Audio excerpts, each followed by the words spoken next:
What's good, y'all? It's your boy Havoc. Final round. It went down. The circus was in town. Tyron Woodley versus Jake Paul, the rematch. Look, you guys, I know this isn't, if you're a hardcore boxing fan, this isn't probably the best stuff. This isn't the best, how should I say it? I don't even know how to phrase it. This isn't what you're looking for if you're a hardcore boxing fan, watching Tyron Woodley versus Jake Paul. But you guys, nonetheless, this is boxing. You got two guys getting in a ring. They're throwing hands. Look, a lot of people think this is all fixed. I can't go there, man. I don't. I'm going to give it the benefit of the doubt and say it's not. I could be wrong. I don't know about this no knockout clause. You know, there's some people saying that punch or that Woodley took a dive. And, you know, I understand some of the kind of conspiracy theories behind it, or, you know, kind of the skepticism, because it was kind of interesting how Woodley Paul signaled his right hand. You know, he kind of shook it twice before he threw it, or he clamped down on it. But I'll say this from my personal experience, and I say this because I actually did this, especially when I first started off in boxing. I would always signal. I always cued my right hand when I wanted to throw it, especially when I wanted to throw like an overhand right or a big one with lots of power coming behind it. Sometimes you just subconsciously, you know, you cue yourself that that's the one I'm getting ready for, and you kind of load up on it, or maybe you prepare it, you know, you kind of get it in the right position, and then you throw the bomb. So I know there were some people saying, well, that was a cue. He was cueing Woodley that he was coming with the right hand. And I get it. I totally get it. But I think that was more of a result of Paul, you know, a little bit of inexperience and subconsciously trying to prep that right hand for the big right overhand that he threw, or the right hook that he threw against Woodley. That's where I think that comes from. There was actually sparring footage that I have of myself when I was getting ready to throw an overhand right. And right before I threw it, like, I twisted my wrist and I lifted it up a little bit more. You know, that's just kind of inexperience. And you got to remember, Jake Paul is inexperienced, you guys. He's still kind of a baby in this game. But when two guys are getting in the ring and they're fighting, whether they're prepared or not, and I still don't really buy into this whole thing that Woodley prepared for this fight. I mean, he was shooting a movie. How are you preparing for a fight when you're shooting a movie and you're barely able to get to your phone? He wasn't prepared for this fight, you guys. Point blank, period. And I'm not trying to take away from Jake Paul. I'm about to actually praise Jake Paul a lot, but I'm just stating facts here. I don't think Woodley was ready, and the reason why I think he was sitting there saying, oh, I was prepared for this fight, I think he wanted a rematch, and I think that knowing he was going to get a big payday, he didn't want to piss Jake Paul off. He didn't want to start making all these steroid accusations or making excuses, because he knows, like, dude, there's a possible chance I could get a trilogy here if he didn't get knocked out. I could get a third rematch if I win this fight. And, you know, I got an opportunity to get a rematch, you know, and if I'm biting the hand that feeds and I'm talking shit, you know, and it's one thing to hype up the fight, but if you're going to sit there and, you know, say he's using steroids and, you know, say that, hey, I'm not prepared for this fight, and to try to take credibility away from Jake Paul, he's probably not going to give you that opportunity. You know what I'm saying? He's probably going to be like, well, this dude isn't going to give me my respect at the end of the fight. Why should I give him a chance? Because if I beat him, he's just going to renege. So I think Woodley was playing it smart to a certain degree in terms of trying to set himself up for a third rematch if he won this fight. So I don't think he was going to go and try and completely discredit Jake Paul throughout these press conferences. But there's no way he was ready for this fight. And, I mean, you can kind of see it. He really did nothing. He was absolutely worse in the second fight than he was the first. And, you know, once again, I'm not trying to take credit from Jake Paul. If anybody's given Jake Paul a lot of credit, it has been me. I've been saying, like, I'm actually a fan of what he's doing. I respect what he's doing. I praise him. But I don't think Woodley was ready for this fight. And now seeing Woodley a second time, I don't think he's got any sort of boxing ability just based off of both of these fights. The first one, I gave him a little bit of leeway, okay, because it was his first boxing match. And he was probably trying to go in and figure out what the hell's going on with this Jake Paul guy. You know, does he have respectable power? What's he going to do? He's going to press forward. He's going to go back. Does he have combos? So there was a little bit of an excuse for him the first fight. But the second fight, he looked absolutely worse. He looked absolutely worse.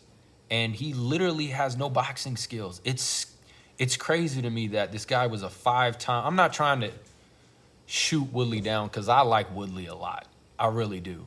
But it is like Jake Paul, I'll say this. He's exposing the hands of MMA fighters. Now, we have to remember, MMA is a completely different sport, completely different ball game, completely different dynamics from boxing. The distance is different. There's all sorts of things you have to take into consideration when you step into that octagon compared to boxing. You cannot solely focus on your hands.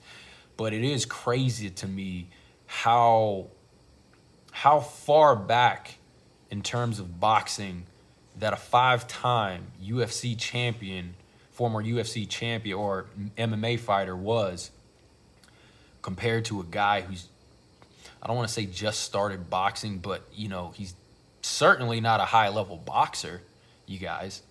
And that's another thing we got to talk about and be honest with ourselves. At first, a lot of people were saying Jake Paul is, you know, a YouTuber. And I was telling people, no, this kid, he's got some skills. What I'm mostly impressed about with Jake Paul is his mentality and his ability and his emotion. Because if you listen to the great Customato who trained Mike Tyson, one of the things he said is like, a big percentage of boxing is your mind, okay? Your mind. That's like 80, something, he said something like 80 to 95% of the game, and the rest is physical, a small percentage. And, you know, say what you want about Jake Paul, he has the mindset down. He's probably light years ahead in front of a lot of professional guys, believe it or not, top-tiered guys. Mentally, I'm not saying physically, I'm not saying technically, but mentally, this guy is light years ahead of where he should be. Because say what you want, he is kind of douchey, he's a big troll. You know, he can be very arrogant, and sometimes I wonder the things he says, and I'm like, dude, you're pretending to be like this pound for pound great championship boxer. You haven't earned that yet. But at the same time, I know as a competitor, you have to be cocky. You have to be arrogant. You have to have a big ego. You have to be delusional. How do you become a world championship boxer if you're not delusional? Especially in a game that is combat oriented. How the hell do you achieve that if you're not delusional? So as much as it rubs me the wrong way, and he's got that ugly WBC or whatever, the MVP belt, whatever it is, it's the ugliest belt I've ever seen in my life. And he's carrying it as if he's put in the years and the effort and the time. As much as it rubs me the wrong way, like, I don't blame the guy. And it's working for him. It's working for him, you guys. That mentality he has, that arrogance, that delusion, and his ability to troll like nobody has ever trolled before, it's getting him paid. He's winning fights. He's a master entertainer. But that mental side to boxing is a very important aspect. And he also has the promotional thing down. I mean, obviously, he was an influencer. That's how he came into the game. He built his name off of his YouTube channel.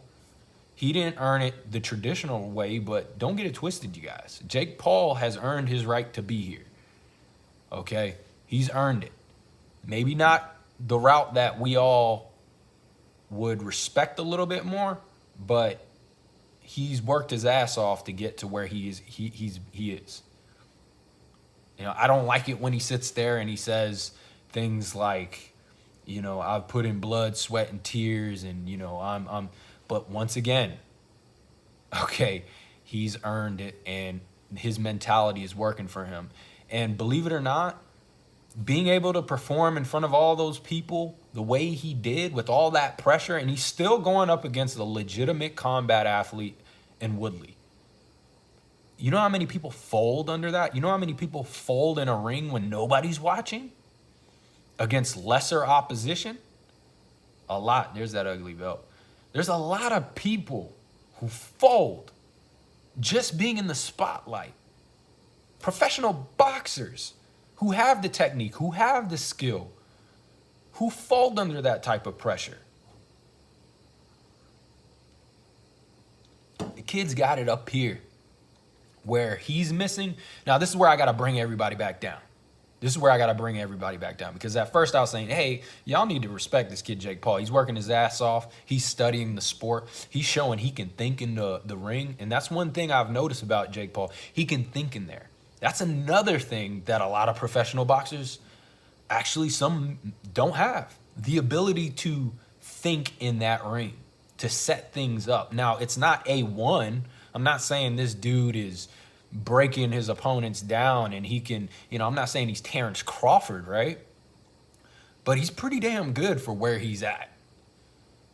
He's pretty damn good for where he's at. And to have that ability to understand, like, hey, I just can't go in here and wing punches. I need to set things up, which he did. He set up that right hand that knocked Woodley out. It wasn't pretty. Up until that point, it was pretty nasty to watch that match. It was very boring and there wasn't much skill involved. But he did set it up. And he set up a lot of his other knockouts. I mean, he's shown the ability to step back and counter. He's shown the ability to set up things behind his jab, as pretty as ugly as his technique gets sometimes. He's shown the ability to do a lot of things that there's some professional boxers don't do. He's shown that he does comprehend what distance is. Even though he doesn't manage it very well, he's shown that he's aware of it. And that's very important. He throws his jab. Once again, the distance is not always managed well. The technique isn't always proper. But I know a lot of professional boxers, they don't use a jab. They don't bother to use it. And some of them have great jabs, but they just don't use it. Some of them don't even care about distance. The fact that he's aware of these things and he's trying to implement them in a fight shows me he's light years ahead mentally. Now, this is where I tell people to calm down. Now people are starting to buy into the Jake Paul hype and they're saying, oh, this dude, he's legit. He's like, he can go all the way. Or, I know not everybody's saying that, but some people they're on the bandwagon and now they're full steam ahead and they think this guy is, the next big thing. And I got to pull everybody back and say, well, wait up, you guys. He's showing a lot of he has a good foundation. This guy has promotional ability. He has the right mentality. He's confident. He's cocky. He's arrogant. He's entertaining. He knows how to troll and put on a show. He knows how to think in the ring. But there's one thing that's the problem with Jake Paul, you guys. You cannot cheat this game. You have to put in the time, the effort, the work, and the years of developing the technique and skill. There's no getting around that. You can't cut through and cheat that process. You have to pay your dues. You have to keep on spending time in the gym, taking fights, sparring, to get that technique mastered to where you can compete on a high level, to where you can make those ideas or those game plans in your head come to life. You just don't, it's just not going to happen overnight unless you're a phenomenal athlete, which he is. He's a good athlete. Not a phenomenal athlete, but a good athlete. That's part of the reason he's able to pick up pretty quickly. But I wouldn't say he's a gifted athlete. I wouldn't say that. And because he's not a gifted athlete, he's going to have to put the time and effort to get his technique proper to where he can actually compete with boxers at his weight class.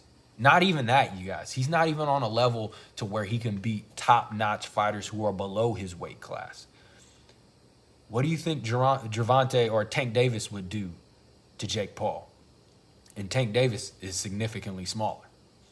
Tank would rip his head off.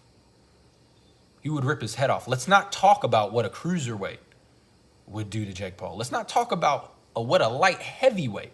Did you see Beterbiev this past weekend? He's a light heavyweight.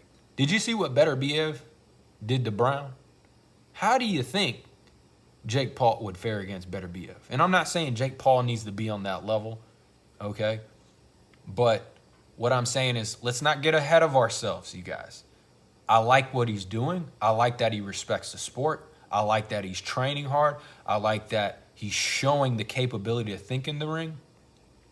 But the problem I see with Jake Paul is moving forward, he's going to have to be very careful about how he manages his career moving forward. And it's hard for him because we're kind of pushing him quickly because now we got expectations. Okay, we want to see you against a boxer.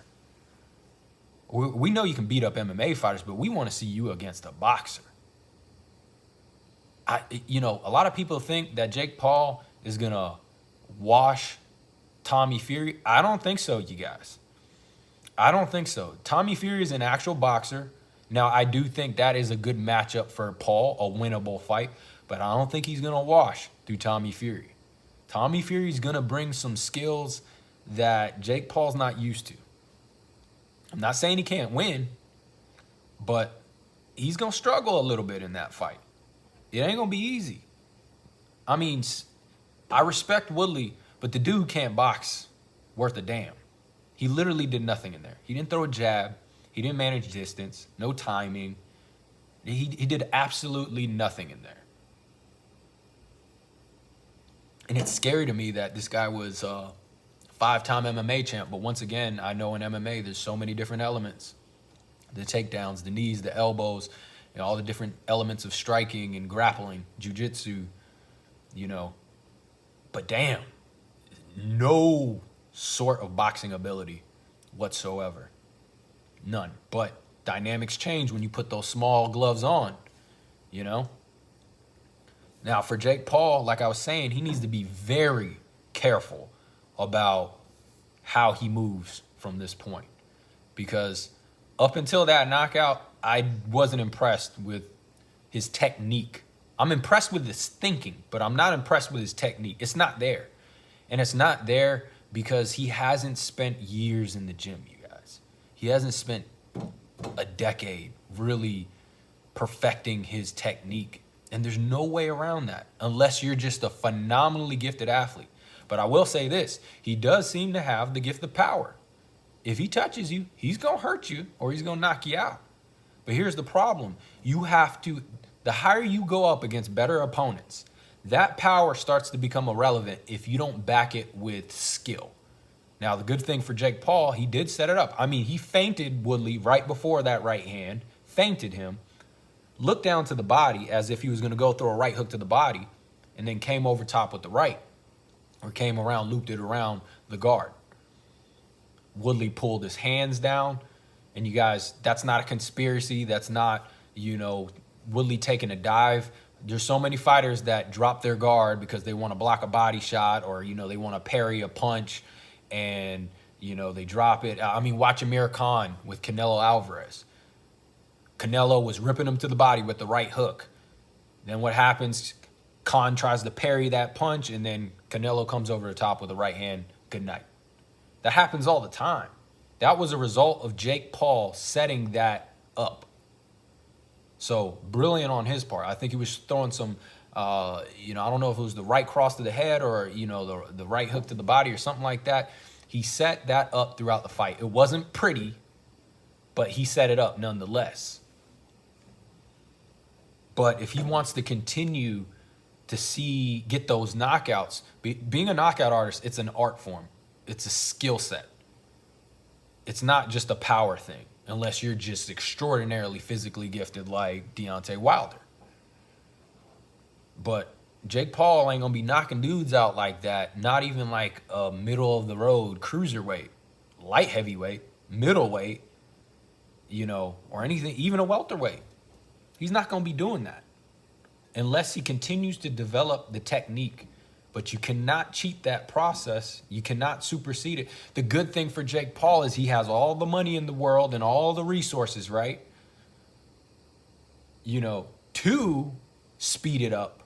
But you can only speed it up so much. And then we got to take in consideration the genetic factors. How athletic are you to pick up? He's a decent athlete. But once again, I don't think he's a phenomenal athlete. He cannot cheat that process. And the problems I see for Jake Paul moving forward is I think it's really about what are you trying to do? And I tend to think that Jake Paul, he's a prize fighter, like at its finest, right? I really believe he's fighting mostly for bags. I'm not saying it's all motivated for that, but I mean, he said it himself, I'm trying to make $250 million in boxing. But I think I don't necessarily know if he's chasing to become an elite top level boxer. I think he understands his lane. I think he understands my blueprint is let me knock some of these MMA dudes out. He's doing a lot. Here, before I get into this, let me say this about Jake Paul, you guys. I think there's a bigger agenda here. I think I would not be shocked if Jake Paul is going to start his own promotional brand.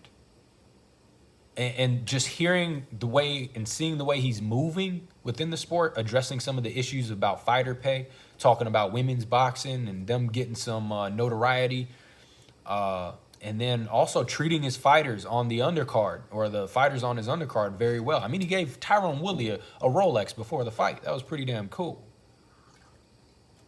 Might have been a psychological trick, though. And then he's calling Dana White all the time. Calling out Dana White. Yo, I'm gonna knock your fighters out. I think he's also exposing the lack of boxing skills with them MMA, but I don't know what that all means and if it even matters. It's a different sport. But I think Jake Paul knows to stay in his lane, and I think he should continue to stay in his lane, or is he going to have a rude awakening? I think he's going to try to dip his toes into the boxing realm against actual boxers, but it's going to be against guys like Tommy Fury or guys that he's significantly bigger than, and maybe who aren't that skilled. Like I think like maybe a Rolly Romero, maybe that would be a good fight for Jake Paul. Smaller guy, he's got some power, not the most skilled boxer, but even Rolly Romero, I don't know if Jake Paul beats Rolly Romero, you guys. It just depends if Rolly Romero can build his profile up enough. And there's boxers that Jake Paul can take, but he's going to have to be very careful. But it's a very hard blueprint for him moving forward because there's lots of people who have expectations for him to fight better guys, actual boxers. And then there's also the problem is even if he can find these boxers, are they marketable? Can he get to where like the Canelo status to where it doesn't matter who Jake Paul fights. Like, we just want to see him fight. Same with Canelo. Like, he's fighting Makabu. Nobody knows who the hell Makabu is. But Canelo he's bringing the show. And we don't care who he faces. We just want to see Canelo. Can Jake Paul get to that? To where he can, handpick some boxers who are somewhere around his skill level? Doesn't really matter if they bring much attention. It's an opportunity for him to dip his toes in actually competing in the sport of boxing. We shall see. But if I'm him, I'm continuing to call these MMA fighters out. But I honestly think Dana White, he's gonna start blocking this, because I do think this does affect his organization to a certain degree. But Jake Paul, he has a tough road ahead in terms of what he's trying to do and the blueprint or the path he's trying to take. But if Jake Paul starts thinking like he can compete against world-class boxers, and we're not even talking about in his own weight division, he is not there yet, you guys. I'm very impressed with the way he thinks in the ring. He has a good foundation. He has the guts of what you need to be a great fighter. But you cannot cheat the process of putting in the time and effort to develop the skills to get to that level. And he needs to develop those skills before he can compete on a level like that. There's no getting around it.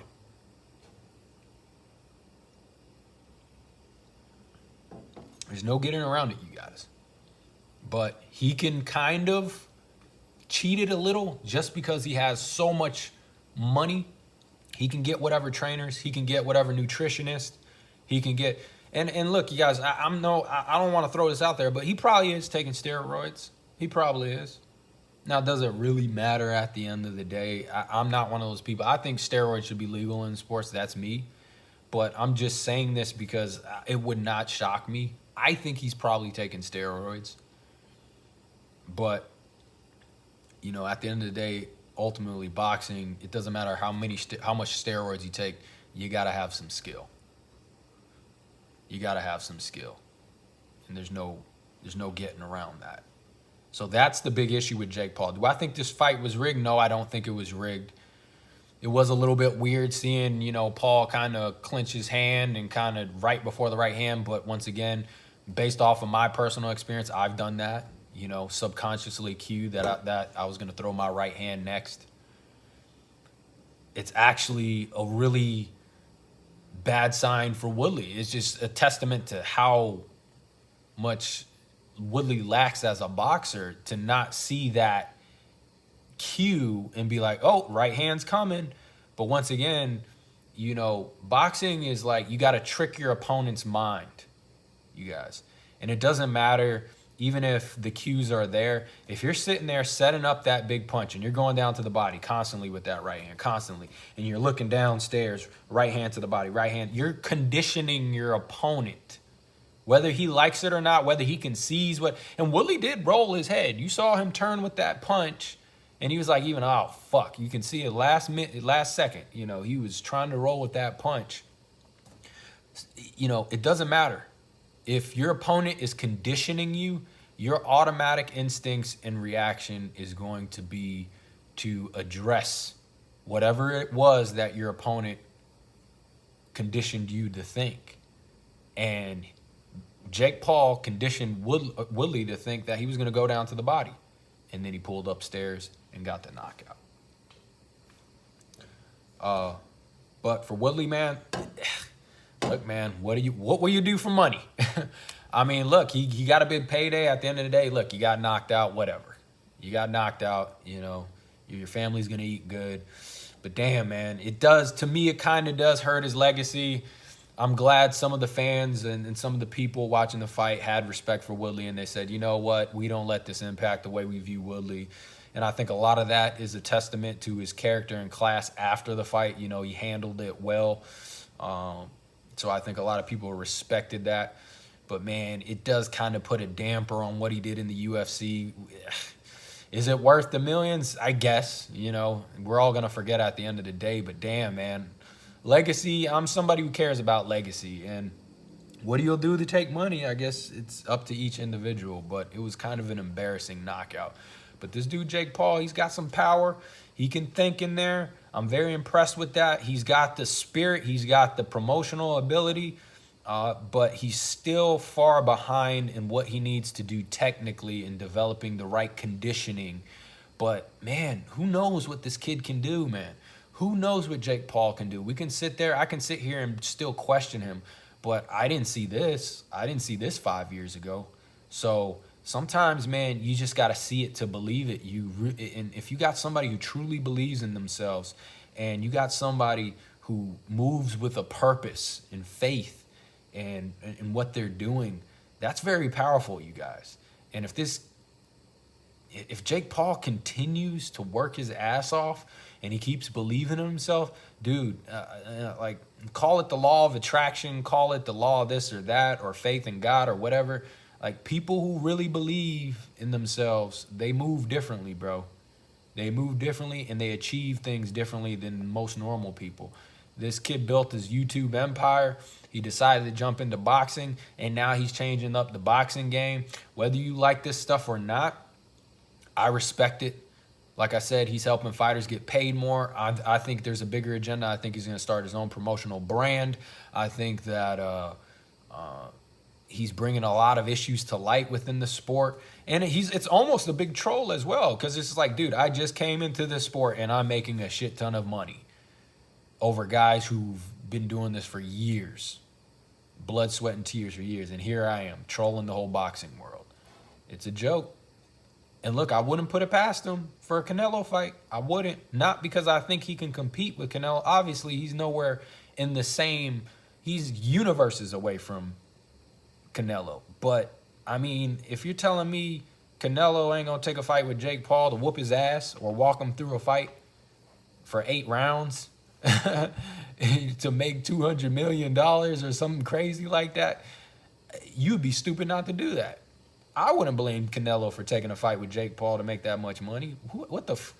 Like, dude, if you're telling me I can go, I know this kid's no threat to me, and I know everybody wants to see this fight just for entertainment purposes, and you're telling me I can either walk this kid through a fight or whoop his ass, yeah, that's literally easy money handed to you. The legacy doesn't even matter with that.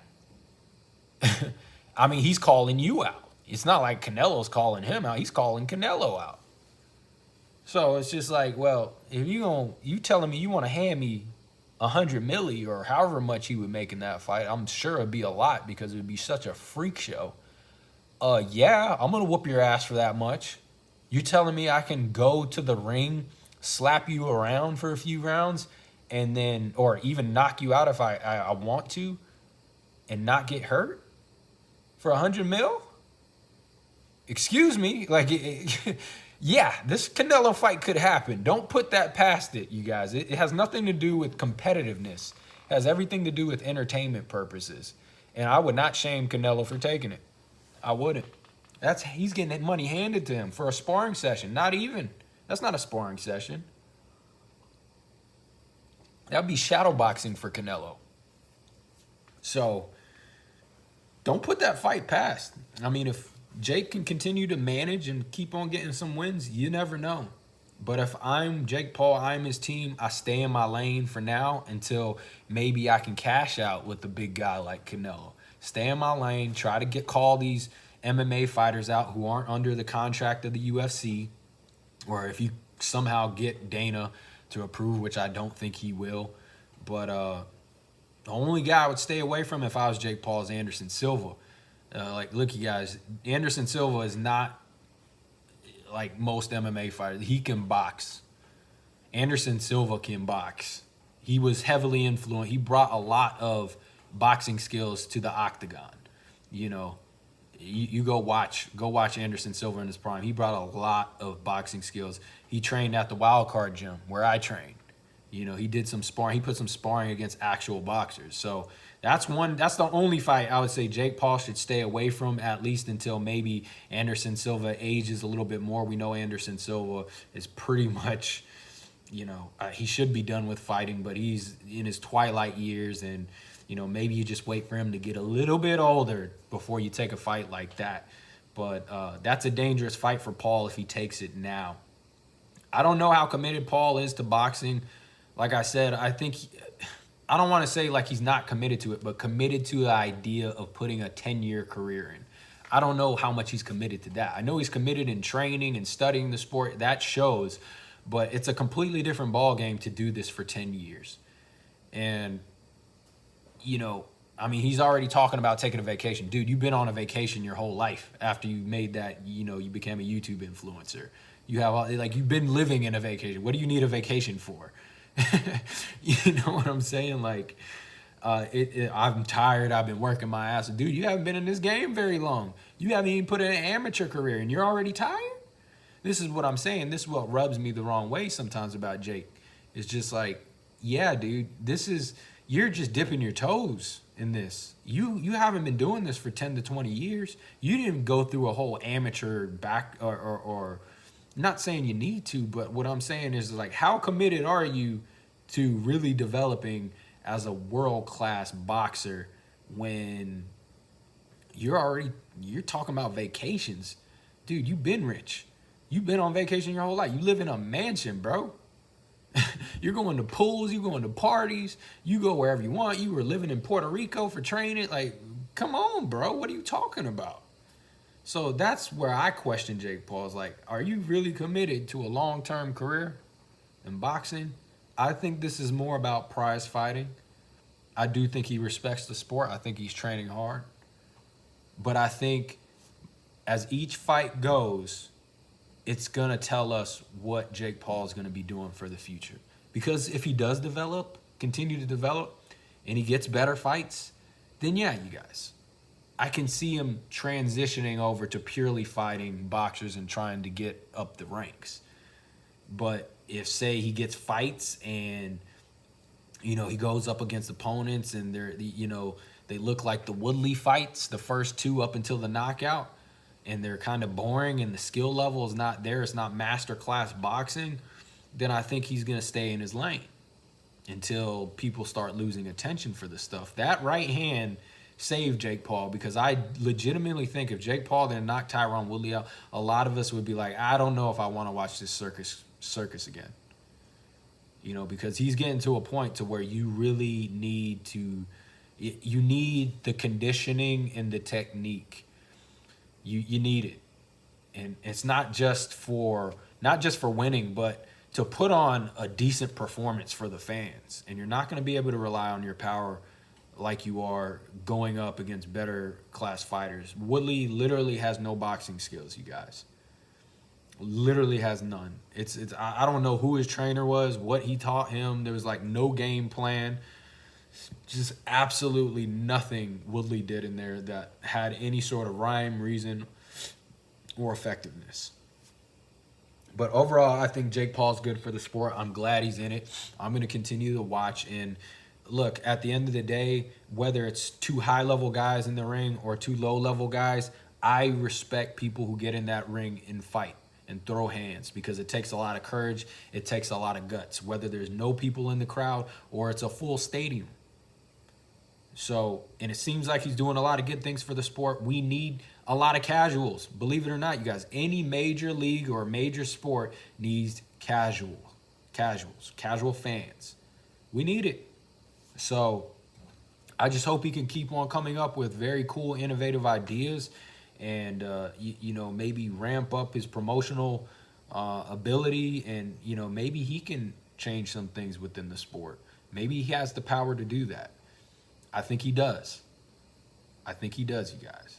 So I don't think the fight was rigged. I don't think Woodley took a fall or a dive.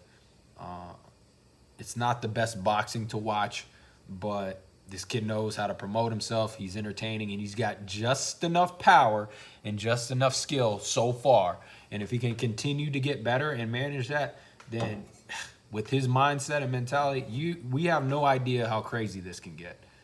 We have no idea how crazy this can get. So at the end of the day, it's still something to analyze. I've learned just as much from amateurs as I have from pros, maybe even more from amateurs in terms of what not to do, but even with things to do. There's a lot of techniques that I learned from amateur fighters. So just because it's not a high-level boxing doesn't mean it's not boxing. It just means two guys who have not perfected their craft or who are not proficient are competing against each other. And there's still stuff to learn from that. But tell me what you guys think. Who do you think Paul should face next? Do you think it was fake? Do you think it was rigged? Do you think Woodley took a dive? Do you think Paul has a future in boxing? Do you think he can transition eventually to legit boxers? Like the video, subscribe. It's your boy Havoc. Final round. Get at me.